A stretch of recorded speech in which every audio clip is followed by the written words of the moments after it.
if I told you you could see a giant lizard and a giant ape fight and you wouldn't have to go to Florida for it?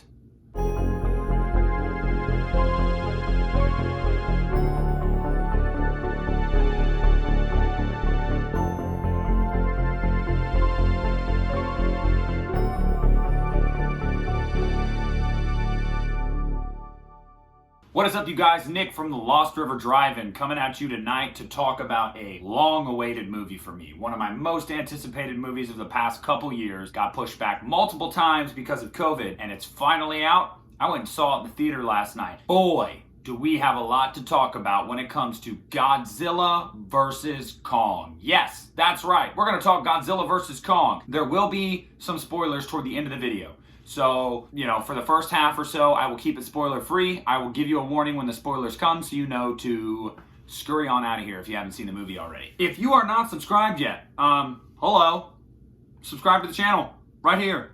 Hit the bell for notifications. So if you're familiar with the MonsterVerse, then you know that Godzilla 2014 was followed up with Kong Skull Island and then Godzilla King of the Monsters. Both of those stories for Kong and Godzilla were going to eventually intersect into this movie. Godzilla vs. Kong is quite a fucking spectacle. So basically, the humans have Kong in containment on Skull Island, and they're studying him, they're trying to teach him things, they're also trying to keep him safe mainly from Godzilla, because they're afraid that if Godzilla is aware that Kong is still out there, Godzilla will come for him and he will fuck him up. So they have him in like a biodome containment, but then they need him for something that I'm not going to get into yet because it's spoilers. They need Kong to show them something. They need Kong to be their guide for something.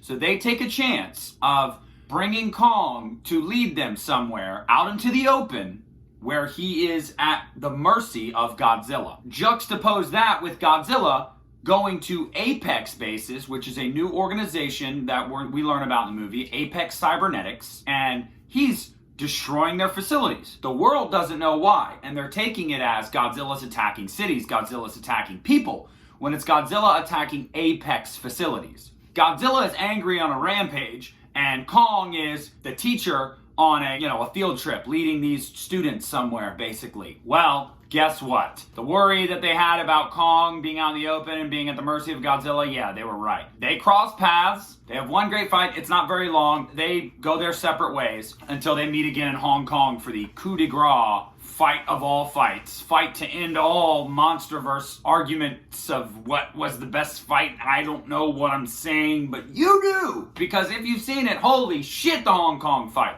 And that's pretty much the story. While those are the two plot points, those are the two characters, the major plot points, there's also a plot point with Millie Bobby Brown's character from King of the Monsters. She teams up with a friend of hers and a conspiracy theorist podcaster who thinks that Apex is up to something, and Apex is the reason that Godzilla is going crazy. They team up, all three of them, to try to figure out what exactly it is that's making Godzilla crazy, and they end up in Hong Kong too. So everybody's paths cross in Hong Kong. If you like spectacle, this movie is beautiful. It is visually stunning. The CGI is incredible. The cinematography is incredible. The score is amazing. The sound design, just as a whole, is incredible. The landscapes, it is a beautiful movie. If you love fights, if you love action, dear God. If you're a Godzilla fan, not so much of a Kong fan. If you're a Kong fan, not much of a Godzilla fan. You'll both walk out happy for different reasons. If you are someone that just enjoys to have a kick-ass time for 2 hours, this movie is for you. This movie is so much damn fun. Wrapped up into one. Oh my God, it's incredible. I personally am conflicted about if I like it better than King of the Monsters right now. I'll have to watch it again, and it's on HBO Max, so you can stream it if you have HBO Max. I went and saw it in the theater because I felt like this was a movie that was deserving of a theater experience. And boy, was I right. So check it out if you haven't yet. But I will say, if you go into this movie expecting a big, bombastic monster fight that's beautiful, that will last a lifetime, a memorable, fun ride, that's what you're in for. You don't get bogged down by a bunch of human storylines. You don't get bogged down by a bunch of unnecessary drama and weird plot holes. No. This movie's very straightforward. When these two beasts fight, man, they fight. So Godzilla vs. Kong is going to get 5 stars from me. 5 out of 5. Absolutely fantastic movie. If you want to see it, go see it. If you were hesitant, don't be. It is amazing. Give you guys a warning right now. We're going to get into some spoilers really quick. So if you want to stick around and get to the nitty gritty, the dirty shit, stick around. We're talking spoilers. If not, that's your warning. Let's do it. Why do the humans have Kong? Why do they want him to lead them somewhere? Where are they going? They need Kong to lead them to Hollow Earth. Hollow Earth, where there is an energy that they can tap into to give to Apex Cybernetics. Because what is Apex Cybernetics actually up to? They've created Mechagodzilla. And they need a power source more powerful than anything we have on our planet to power this thing. Because I think at like the most it's run is at 40 or 60% of like its capabilities because of the lack of power going to it. Like there's just not enough to power this behemoth. Apex recruits a scientist and asks him to lead an expedition to Hollow Earth, and he thinks, okay, I can do that because I know someone that actually can get us access to Kong, and he can just lead us to the entrance. So they use Kong for that. Kong's out in the open, absolutely gets his ass kicked by Godzilla. In the first fight, it's a pretty fair fight on the aircraft carrier until Godzilla wraps Kong up with his tail and takes him to the bottom of the ocean where he is going to drown him, but the military intervenes. And the only reason that Godzilla leaves is because Kong is basically incapacitated laying there and the military stands down, so Godzilla feels like, okay, I've won, and he leaves. Well, why do they cross paths in Hong Kong again? Well, because after Kong gets to Hollow Earth, finds his family heirloom battle axe that is made out of one of Godzilla's species. It's a scale from Godzilla's species to absorb his atomic breath, basically, to make it to where they could fight them back then. Because obviously the atomic breath, Kong's no match for that. He doesn't have anything in his arsenal like that. Kong finds that and places it on the ground, which activates the energy of Hollow Earth, basically. It charges up the axe. It creates every titan and creature that's in the Hollow Earth to go fucking batshit. Literally, they're fucking bats.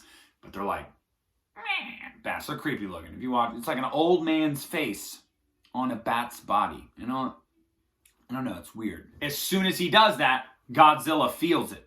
And one of the coolest things in this movie is when he starts charging that axe in the Hollow Earth. There's a scene in one of the trailers where you see Godzilla look down at the ground and just shoot his atomic breath at the ground, and it's like sends this shockwave. That is Godzilla shooting into the Hollow Earth. In that moment, the way I viewed it was Godzilla is like, all right, come here, you fucking bitch. Let's do this. He felt it. He knew he was in the Hollow Earth. He shoots a fucking hole right through it, and he's like, get up here. Let's go. I thought that was awesome. They fight. In the final fight, Godzilla wins. At first, it looks like they're evenly matched, and Kong actually might have the upper hand. Godzilla gets mad. And let me tell you something, this is the angriest I've seen Godzilla, and I thought I'd never seen that motherfucker angrier than when he saw King Ghidorah. Yeah, wrong. He is angry as hell. He shows it. Quick, he's strong. I mean, he's just a beast in this movie. And he beats the shit out of Kong and basically kills him. He leaves Kong for dead, steps on his chest, and that's when they're roaring at each other. In one of the trailers, you see their faces like, "Wah!" That's that moment when Godzilla has him on the ground, basically saying, submit. You lost, I'm the king. And then he gets up off of him and walks away. Kong's heart starts slowing down. They think they're like, he's gonna die, he's dying. The humans intervene. They use one of these machines that one of the vehicles that they went to Hollow Earth with to jumpstart Kong's heart. Kong comes to. While this is happening, Mechagodzilla comes out of the fucking mountains where Apex's facility is. It's got a mind of its own at this point. The energy that they got from Hollow Earth, it caused a manual override of the pilot that's in the Apex facility, and Mechagodzilla has a mind of its own because of Ghidorah, because they use Ghidorah's skull as the hub, which is cool. And it's basically Ghidorah. It's fighting Godzilla, and it's beating Godzilla. Because, I don't know, it's a giant machine that doesn't get tired, that has a shitload of weapons and basically no limitations. Rockets, drills, lasers. It's insane. It's badass, by the way. Well, Gia, the little girl in the trailers, tells Kong that Godzilla is not the enemy, which, let's be honest here really quick, guys. She didn't even have to tell him that. Kong should have realized after he got his ass beat and didn't get murdered twice maybe Godzilla doesn't want to kill you, dude. Maybe he just wants you to submit to him because he's the king. So Kong gets up, they fight Mechagodzilla together, they tag team him, it's cool. Kong then almost gets killed by Mechagodzilla. Godzilla then saves him by charging up the axe with his atomic breath, and then Kong uses it to finish off Mechagodzilla. Badass fight. The two go their separate ways. Godzilla kind of acknowledges him in a way, and Kong acknowledges him. Kong ends up back in Hollow Earth, back home, and that's where he is. And he is the king of Hollow Earth, and God is the king and Godzilla is the king of Earth. And that's basically how it goes. Godzilla is the king of the monsters. They've always said it, and they proved it in this movie. If you weren't sure, if you were hesitant to say, well, I don't know, I think Kong, no. Godzilla's the king of the monsters. He shows up big time in this movie. So does Kong. This is a movie that is about Kong. It's more about Kong. You feel bad for Kong, even if you're a Godzilla fan, because you're like, dude, I don't want this guy to be getting his ass kicked so much because I like him, and they're making me like him. But I'm just saying, I'm just being honest with you guys for your expectations going into it. Godzilla wins, and it's not even that close. We'll just leave it at that. He's a god. What is a king to a god?